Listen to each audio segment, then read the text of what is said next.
particular construction, then there's no point in saying, well, in American English that would be wrong.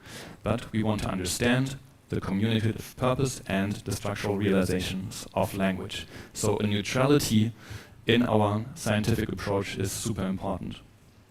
The second tenet here is something that has already been addressed, namely the notion of pluricentricity.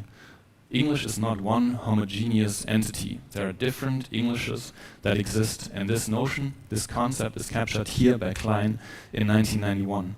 The term pluricentric was employed to describe languages with several interacting centers, each providing a national variety with at least some of its codified norms.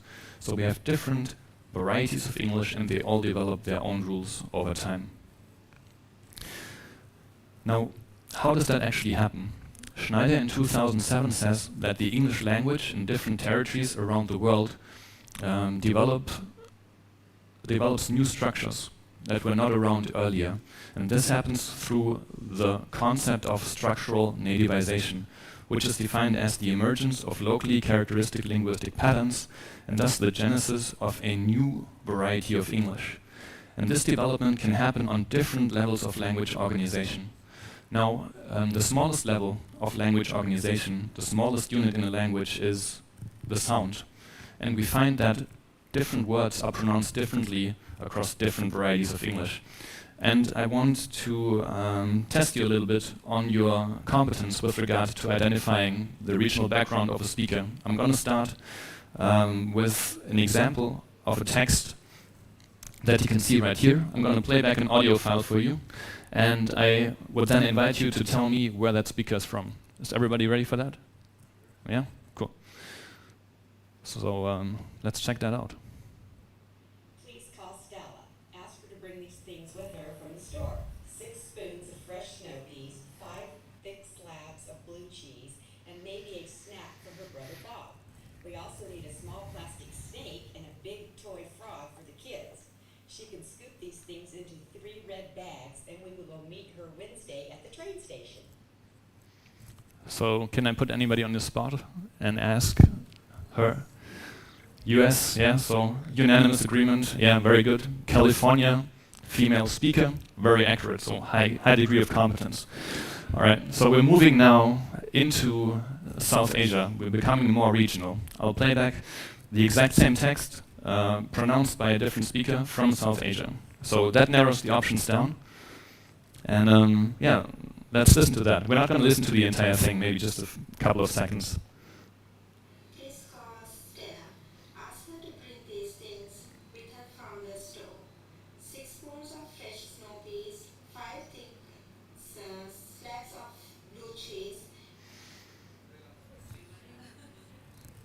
Yeah, spot on. Yeah, that's Sri Lanka. I'm going to play back another sample for you guys. That's the last one.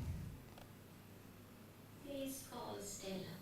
Ask her to bring these things with her from the store. 6 spoons of fresh snow peas, 5 thick slabs of blue cheese, and maybe a snack for her brother Bob. Some people are saying India. So, as a matter of fact, both of these recordings here are by Sri Lankan speakers, but one has a Sinhalese background, a Sinhala speaker, and the other one has a Tamil background, so the first languages are different, and Tamil is also an Indian language, so I definitely see where you're coming from. The point was to show that we have immense pronunciation diversity within one and the same variety. So on the phonological level, on the sound level, there is variety, internal variation, meaning that even within one country there are different pronunciation models. That's not necessarily the case, however, if we look at other levels of language organization. I just want to point out, right, I mean, if we compare the American speaker to a Sri Lankan speaker, there are a couple of things that we notice in terms of pronunciation differences. For instance, with the word snow, for instance, in American English we have a diphthong, O, but in South Asian Englishes and in Sri Lanka in particular there's a tendency to use a long monophthong instead, snow. So we don't get snow, but we have snow, one long vowel. And this would be one instance of saying, okay, we have some sort of localization effect here. So on the sound level we can see that. But we can also see that on other levels, namely lexis, for instance. So on the word level, we also find differences across varieties, across dialects. So if you have a friend, you can call that person your buddy or bro in American English, but you can also call your friend a mate in British English. And depending on the region, you will choose different words more frequently than others. Syntactically, grammatically, we also have differences around the world with regard to the passive construction. He was fired, that would be the British English variant.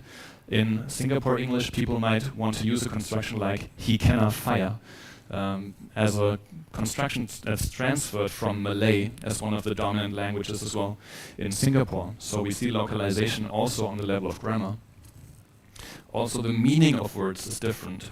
If we go to the meaning level, one form, like robot, can mean, well, the mechanical thing in American English, but it might stand for traffic lights in South African English. So if somebody in South Africa tells you there are many robots in the streets, yeah, I mean, that's the reality. That's because she or he might just refer to traffic lights. And how we do things with language might also be different. So how you address someone in American English might be different from doing that in Sri Lankan English. If you have a male speaker that you want to address in a relatively colloquial way, then you can say bro in American English, but you would say machang in Sri Lankan English as a transfer also from the local languages. And that shows you that there are different levels on the basis of which this localization can happen. Pronunciation may be the most obvious, but it also happens on many other levels of language organization.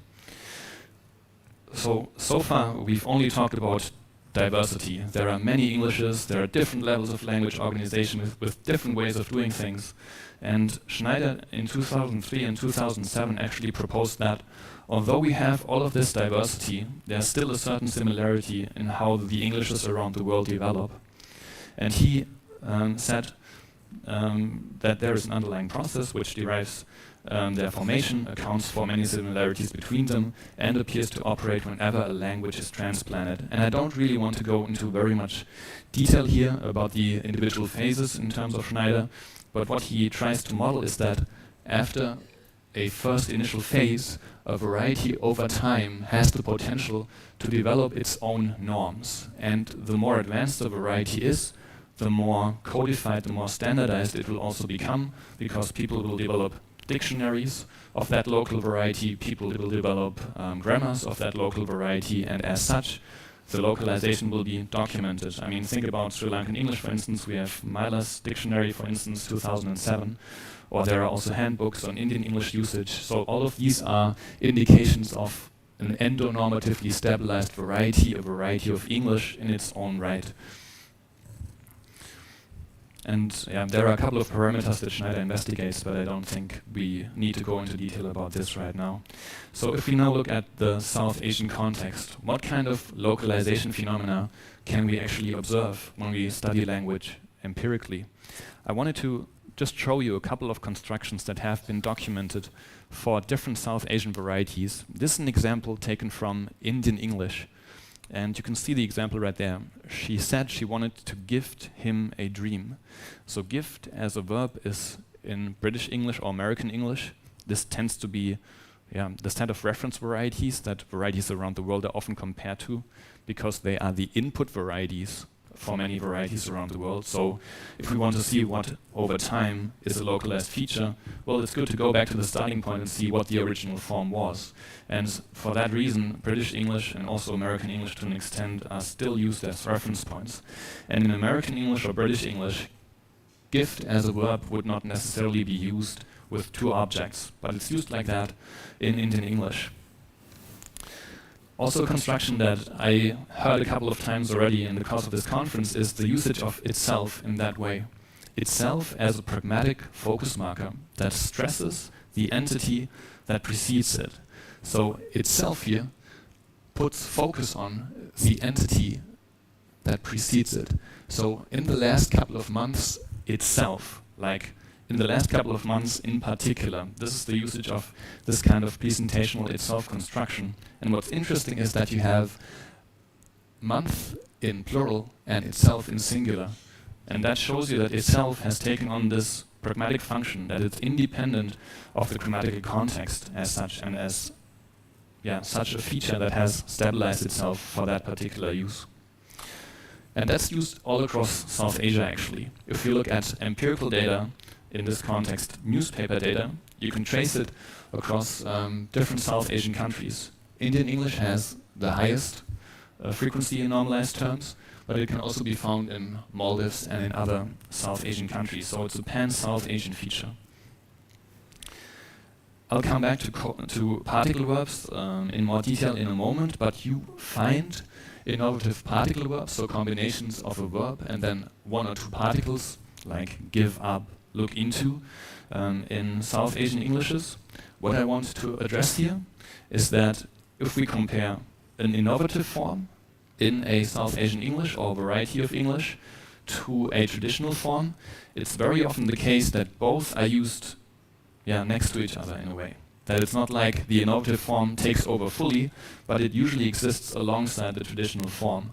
And this is something we can see here. I don't want to go into very much detail with regard to that representation, but in the pale red bars, you see the traditional international standard form, if you can call it that, and in the dark red bars, you can see the innovative form. And on the left-hand side, you see different Sri Lankan data sets. In the middle, you see Indian data sets. And to the right, you see British English data sets, where this innovative form, cope up with, is in carefully compiled corpora actually not attested.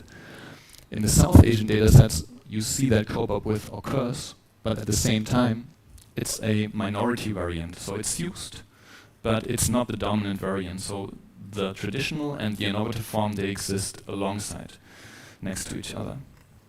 And the last one that I want to refer to here to exemplify localization of English in South Asia is intrusive as a construction.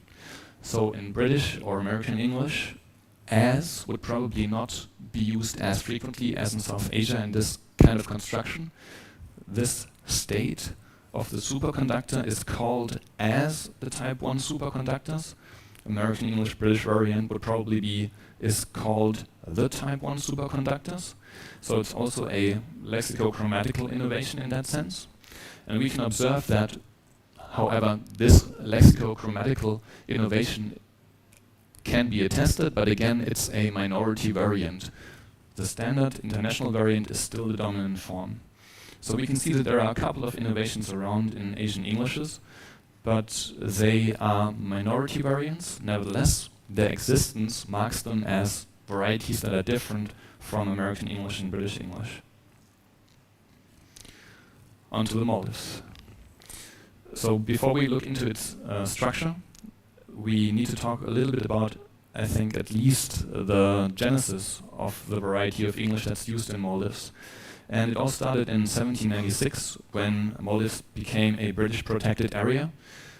Coincidentally, the same year that English first made contact with Sri Lanka, so approximately a relatively similar temporal genesis. In 1887, Maldives became a British protectorate with only minimal British intervention. But in 1956, interestingly, a military base was set up on Ghan, and it was an important military base for the British, and they stationed British people there, obviously, using the English language in Maldives and interacting with the locals, so maybe sparking the evolution of English on the islands. In 1961, English, as far as I could find, was introduced as a medium of instruction at schools in Malay. And in 1965, we have Maldivian independence, and as a consequence of that, also at some point in 1976, we have an end of the British lease of Ghan.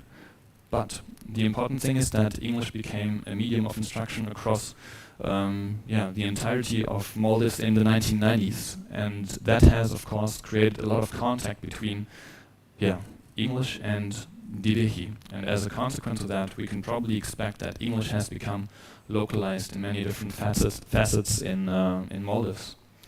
The question is, what is it that is local about English in Maldives? And I'll try and show that to you in the next couple of slides. If you look into research into English in Maldives, there's a handful of papers. And not all of them necessarily talk about how the language is different or characteristic in Maldives. Some of them focus on who uses English at what point in time, but there's very little research into how English has become localized. And I'm quoting here one paper by Meyerkort in 2018, which tried to look at the structures of Maldivian English. And she says, the characteristic features of the lexicon of Maldivian English are most clearly visible in the form of borrowings from the speaker's first language, from Liebig. So we find words like doni, holuashi, or kasulibas used in, sorry for any mispronunciation, I don't mean to offend anybody, but I tried my best. So you find these words in otherwise English discourse, so they are transferred from the local language into English. And the argument would be that these are indications of a localization of English on the word level, on the lexical level. And we can talk about that later, whether that's just code switching or whether that's really a variety of English in its own right then. Grammatically, you also find certain features that stand out in Maldivian English, and they connect with some of the features that were already mentioned. So here, Meyerkort in 2018, talking about grammar, says, not unlike many other second language varieties of English, Maldivian English displays grammatical features that differ from the standard Englishes, relating to the clause, the noun phrase, and the verb phrase. We find, for instance, this considered as construction, which is another example of the intrusive as construction that we just looked at in the context of Indian English and other South Asian Englishes. We also find variation with regard to the article. If you look at the second example right there, among the population in Malay who are registered in other islands, highest number of people are those registered in Adu. So in other varieties of English, you might maybe introduce an article there, like the highest number of people are those registered in Adu. So there's variation with regard to article use as well. And also, a feature that was used repeatedly at this conference already is illustrated in 3. Namely, the use of a particle verb, discuss about. So discuss about is a construction that's found in different World Englishes. It is a construction that contrasts with discuss without a particle. So in other varieties, it might also be more frequently the case to hear people say, a meeting has been held today at Nasandura Palace Hotel to discuss the ways of accrediting national implementing entities.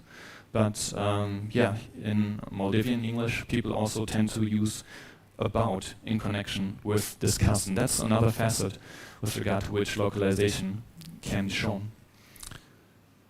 One more thing I want to zoom in on with regard to these particle verbs is something that my 2 colleagues here at MNU and I worked on together, Aisha Suat and Aminat Said. We gave a paper together in New York at the International Association of World Englishes this year, where we studied exactly this, the usage of particle verbs as opposed to simplex verbs. And remember, at the very beginning we said there's no right or wrong, so I'm going to ask you, if you had to choose between the first one, Adu Atoll comprises several inhabited islands, or Adu Atoll comprises of several inhabited islands, which one would you rather choose? You don't have to, raise your hands or anything, so maybe you just decide on the inside, and I'll show you what we found, okay? So if we look at empirical data from Maldives, we see that actually there's a change in preference over time. So here you can see the relative frequencies of use of comprise as opposed to comprise of. Comprise without the of is the international standard. So comprise without the particle was also the standard form in Maldives in 2005. And comprise of was the minority variant. But in the span of 15 years, that has changed. So we see that in 2020, as a matter of fact, the innovative form, comprises of, has taken over, and comprise has decreased. So that's interesting to observe because the localized form has outnumbered in frequency the international standard form. And in this light, what's I think even more interesting is if you ask people, which of the two do you rather accept? You can see that if we look at acceptability ratings, comprise of, the innovative form on average gets higher ratings than the traditional form comprise. So here, usage and acceptance ratings, they align. And if you look into it even further, you can see, without going into very much detail, you can see that it's in particular women 35 years of age or younger that particularly accept and like the innovative construction. So it's young female speakers that use the innovation most frequently and accept it most frequently. And this is a clear indication of language change from below. So if we find young women use a particularly innovative structure, then it's very likely that this is going to stay within the speech community. Why? Well, because if you have English-speaking young women, at some point they're going to have children, they're going to talk to them maybe in English, and they're going to transmit those structures to the next generation, which will also have males, of course, in the community, and they will also spread it across the community. So if you have, and that's what Lange 2012 here says, if you have an innovative feature that's used by young female speakers, we're looking at a likely scenario of language change. So in other words, these innovative structures might actually become more frequent over time.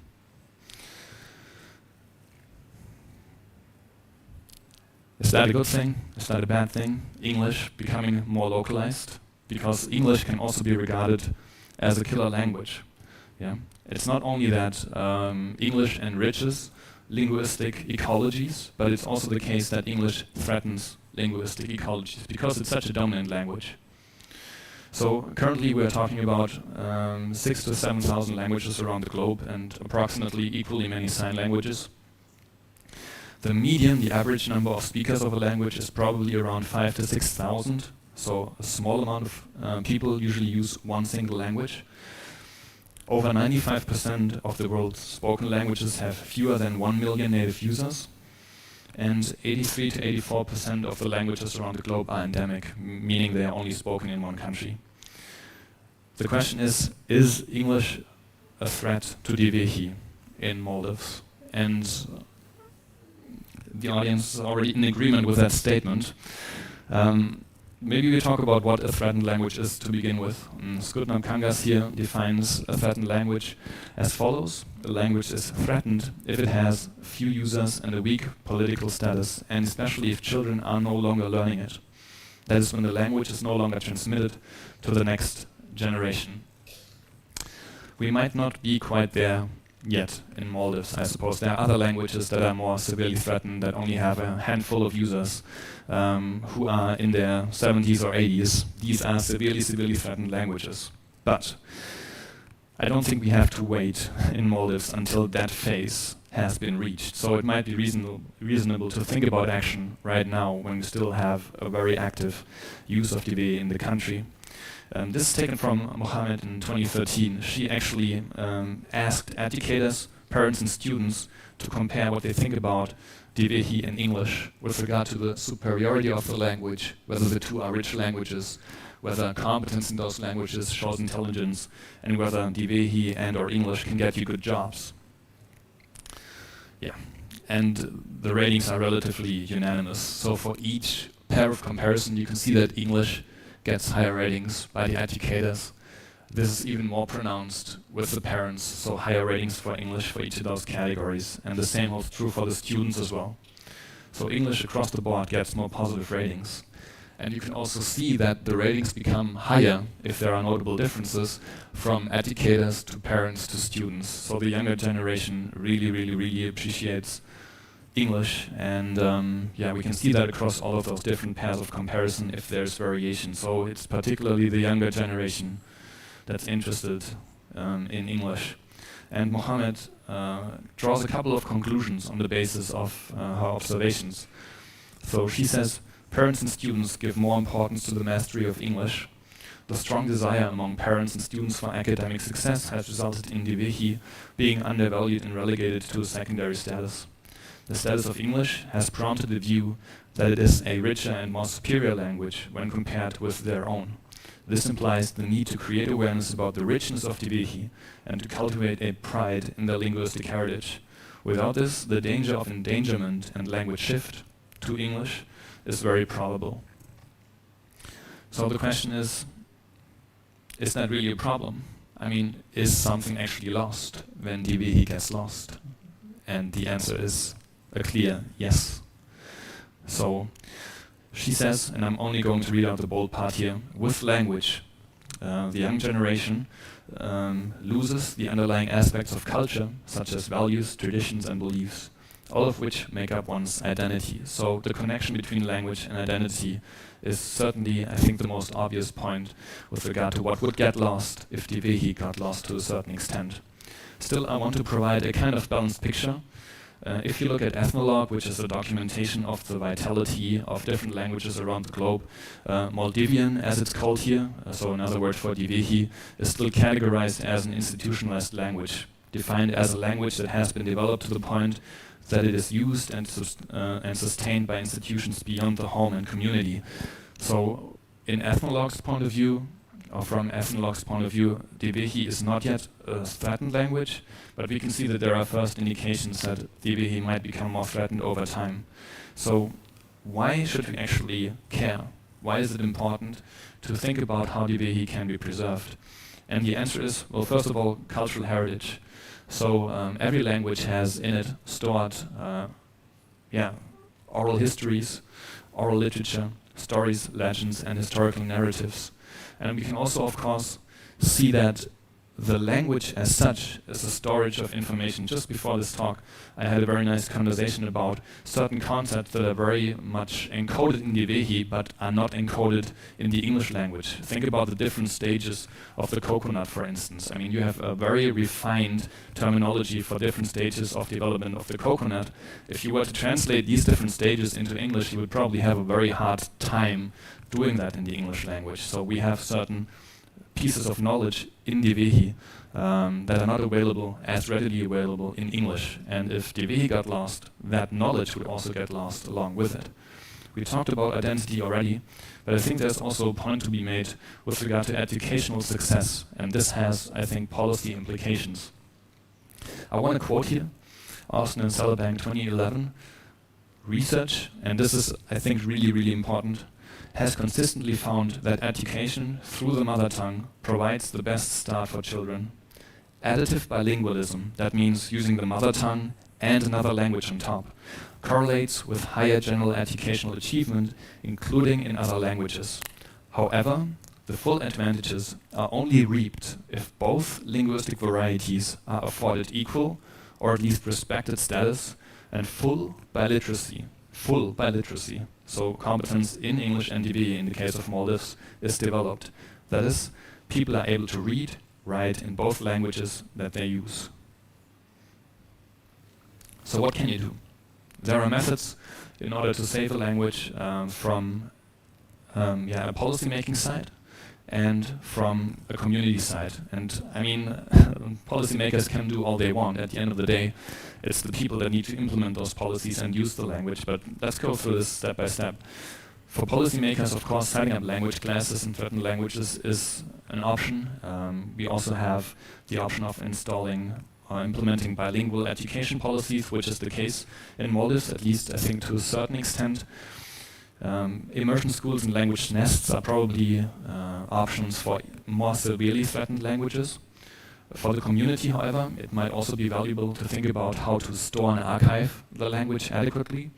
And it's also important to codify, that is, document the language in dictionaries and grammars, so that these pieces of information, that kind of documentation is also readily accessible to the next generation. So develop pedagogical grammars, develop dictionaries. That's something that the community as such can do. And eventually maybe the simplest thing, but maybe at the same time also the hardest thing, use the language. So thank you so much for the attention that you've shown me. I really appreciate your time, and I hope there was something in it for you. Here are my references, and I'm looking forward to any questions or comments you may have. Thank you. Thank you, Dr. Bernaisch, for a really inspiring talk. I think it has inspired more questions now in the audience, so I will let the audience ask the questions. Just for your information, I think because we're running out of time, we have about 5 to 10 minutes for questions, so we'll take a few of those burning questions now.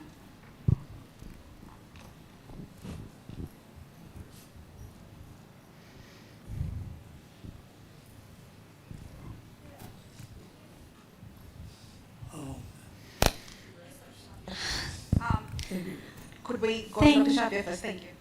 Thank you very much for the insightful presentation. And I'm kind of thinking, I remember one statement that you made at the beginning, not midway through, probably I came a little bit late. You said localize in English. What I see in our culture at the moment is, I think it's like Englishizing the local. Yeah. You know? So why I'm saying that, because I find a lot of our children these days, they are unable to even pronounce the right sound of our local language sound. I mean, this is something that I've started observing recently in the last 5 years. Because even in my family or in other relatives' families or other friends' families, I find that even the simple way of saying dal sound, the sound, it's been pronounced normally like the English sound of D sound. Like if you say, if you take the example of Doni, for example. I mean, recently I heard this, Doni. So Doni is not the right way to pronounce Doni, which is very, very different, the way that you put your tongue, where you put your tongue here. So the sound is different.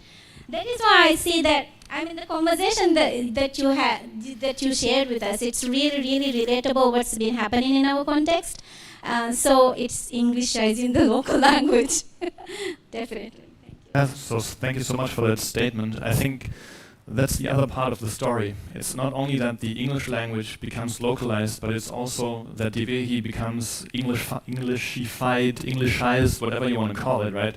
So an Englishification of Theveli, that also happens. Yeah, I mean, I talked to a couple of very competent speakers of Theveli, and they say that sometimes you find situations where the English ing suffix that you attach to a verb, that's also attached sometimes in Theveli then. So yeah, that's definitely the other part of the story to tell. I mean, there's also an influence of English on Theveli. Yeah, thank you so much for pointing that out. Yes. Thank If you you could very just much. keep it very quickly, yes, thank you. Yeah. So I'm from the Faculty of Arts, where we teach Theveli language, undergraduates, postgraduates, and the lecturers, Faculty of Arts, are quite passionate about our language and promoting it, and I'm one of the advocates. And I see a bright future for Maldivian language, especially given the recent innovations on ICT, plus dictionaries have been now producing both English and Theveli being now produced by our honored chancellor of this university, but there are a lot of as you say, circumstantial threats to our language, like any other, even French. They are worried about their language being dwarfed because of English, and probably German, same. But here, another question, but we all know, you have explained us the reason why there has been decline of interest in our language. But we see the largest library in the world, Library of Congress, has a corner where they are preserving Theveli language. They have almost all the publication in Theveli Thana script, a copy of that in the Library of Congress. We have a Maldivian corner, Theveli corner, in the Library of Congress. And we have our script and language now in Microsoft, the database, and translation is now available, not sometimes very accurate, but it's been developed by our young ICT professionals. So future looks great, and we hope that Maldives language will not die, because this is a language with our own script as well, unlike Malaysia, Indonesia, where they don't have a script. So we are proud of our language, and thank you for insights, reminding us that we should all work hard to, and in fact UNESCO has now, I think, already what they call the language they have as a protected language. Maldives is on their list, and therefore we hope the language won't die. Thank you. Thank you so much. Yeah, I mean, that's a relief to hear. I mean, as I said, Ethnologue also categorizes Theveli or Maldivian as an institutionalized language, and all of these factors that you just mentioned here, they are indications that maybe too much worrying right now is not in place, but I think it's important, as you also implied, to stay on top of these processes and to act when there might be indications that the situation of Theveli might worsen. So thank you so much for those insightful comments. Thank you. I've just been informed that we have a little bit more time, so if there are any more questions at the audience. Mark, do you have a question? Thank you. So I'm thinking about bigger currents and the origin of language, and that many languages being small, reflecting community of exchange being small. So we move to a globalized society. Globalization is here with us. So obviously there is now that natural tendency of a current towards community exchange being global. So I can see the historical and the cultural advantage of retaining. I guess you mentioned at the end, use it. And I'm thinking there has to, in a competitive ecosystem, there must be some advantages for the niche of more than one alternatives. You can have an ecosystem with more than one species. So can you clarify what you would say as the competitive advantages for the user in having their own niche language in addition to the, let's say, the global exchange communication? What would be as a competitive model, the competitive advantages for the user? Yeah.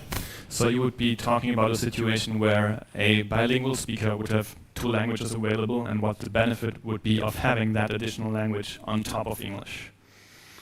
It's definitely something that is very hard to pin down empirically. It's something that I think would tie in with a plurality of perspectives. So, I mean, there is research and also debated research that with a particular language, a particular worldview comes along with that language. So, for instance, when I look at a coconut, I see a coconut, right?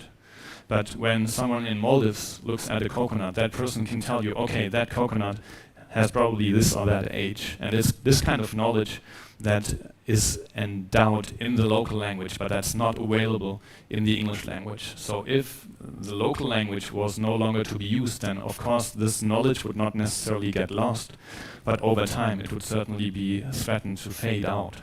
And this kind of knowledge that's stored in the local languages, and there are other examples of Spanish doing the same thing in Southern America, taking over territories, linguistically speaking, where other local languages were being used, and medicinal knowledge of the herbs that are grown there getting lost along the way. So my point would be that the local knowledge that's stored in the language, that's the benefit of having that language available in your linguistic repertoire. Just one of the advantages, but that's maybe one of the more important ones. Thank you. Yes, we have a question at the back. Great, thank you very much for an interesting presentation.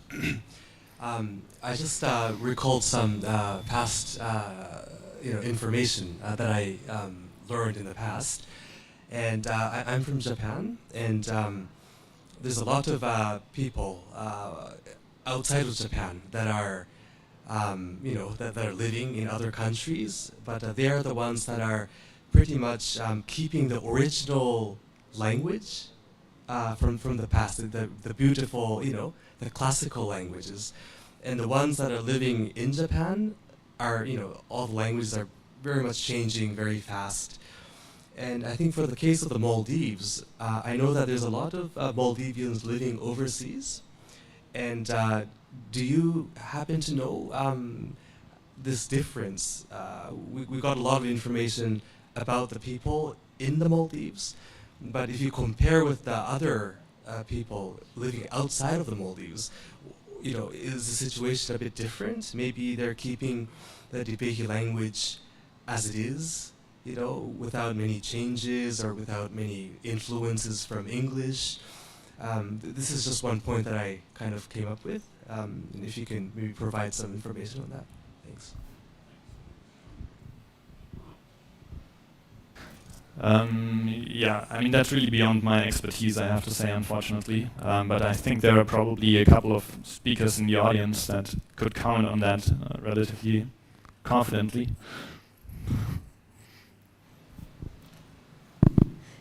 Yeah, just to add a comment to the question you asked, I think in Maldives there is a generational difference.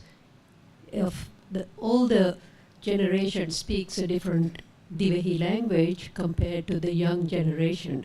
Partly it might be the Englishization of the Theveli language. So definitely we can see a difference of, let's say, over 50s, how they speak Theveli, and the younger generation, how they speak Theveli. So the old archaic Theveli gets retained more among the elder generation, whereas the younger generation has a more Englishized language.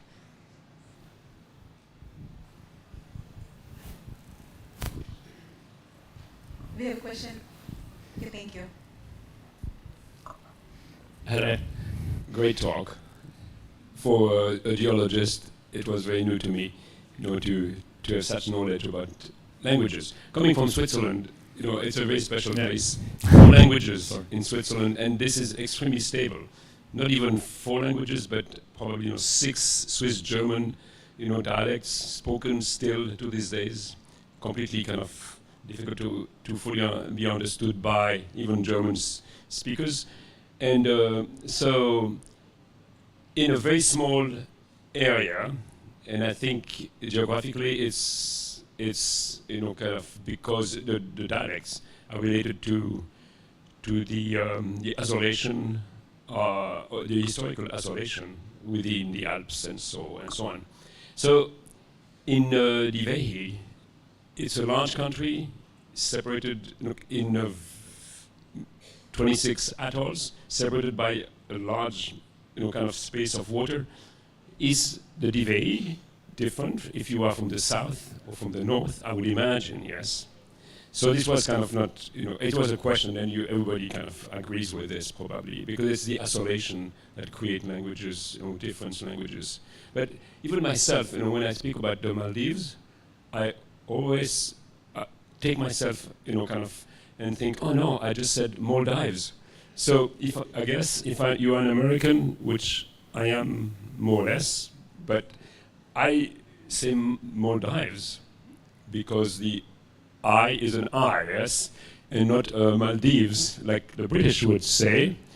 So that's kind of very interesting. And also, what about the spelling? Is the spelling mostly British here in the English spoken in the Maldives? Questions, so thank you for asking. I mean, I only have anecdotal evidence for your first question with regard to the diversity of Theveli in different atolls, but I have been told that there are a couple of islands that are quite difficult to reach because, there's a sea that's hard to travel that's separating them. And the kind of Theveli that's spoken in those relatively remote and hard to access areas is relatively different from the Theveli that's, for instance, spoken in Maldives. So this kind of physical separation of different types of one and the same language, that leads to a also linguistic separation of the dialects eventually. That's definitely true. With regard to spelling, that would be something to be found out. I mean, as I try to illustrate, there's very little research up to this point on English in Maldives, and I essentially collated all of the literature that's out there on Maldivian English, and there's nothing on spelling so far, as far as I can tell. So that would be something to definitely empirically explore. And I want to, again, extend the warm invitation to anybody who feels pressed upon studying English in Maldives to please take that up. So if there's anything I can help with, I'd be more than happy to. But I think, it would be great to have someone give a keynote on Maldivian English from Maldives actually in the next couple of years. So that would be wonderful. Thank you. We'll just take one last question because we have lunch awaiting us in the week. Assalamualaikum.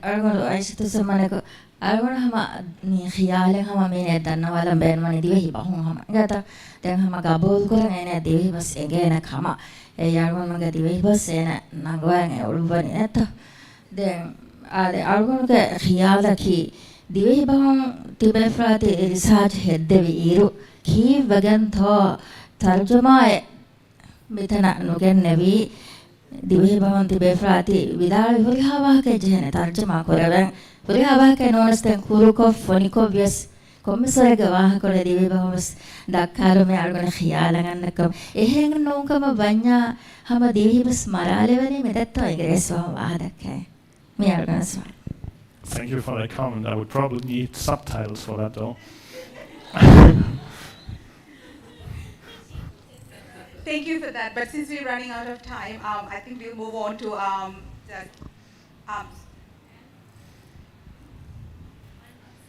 one more question. Okay. Thank you. Thank you. I'll actually try to answer her question. Me dirasaya kiyaslo ingiresi bas divehin aslo me ingiresi liya iruga emihunga amilla bawate gengule to badambegen kurevunu dirasaya me evesaraka divehi by we didn't right, we collected only data from English written by divehi Maldivians. So, and also I want to add to your answer to his question regarding the niche language. Do we actually have a need to promote the language to like foreigners, for example? I think there is research written and published that CIA, the America, they also started recruiting people, speakers of other languages only after the 9/11 attack. Only after the 9/11 attack. So, do we actually have that need? Like whether to promote cultural tourism or whether to promote trade, do we actually have the need? Because we know English, we can go and communicate with these people directly. So I just wanted to add to that. Yeah. Thank you. Thank you. Thank you, Anne, for that addition. So we'd like to conclude this keynote by giving you a token of appreciation. And to do so, I'd like to call upon the Vice Chancellor for give the a small token of appreciation from MNU to Dr. Bernaisch.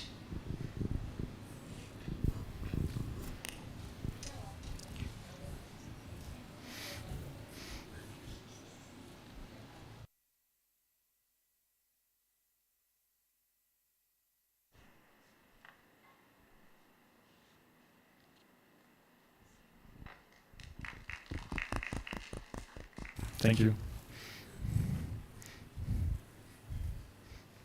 Thank you, Vice Chancellor, and thank you once again, Dr. Tobias Bernaisch. Really, really appreciate it. I'm sure there'll be lots of questions coming your way. Since everybody's awaiting lunch, I think we'll adjourn this keynote for lunch, and we will have our next session. Sorry? There'll be another keynote speaker session at 1:30 in the same place. See you all in here. Thank you.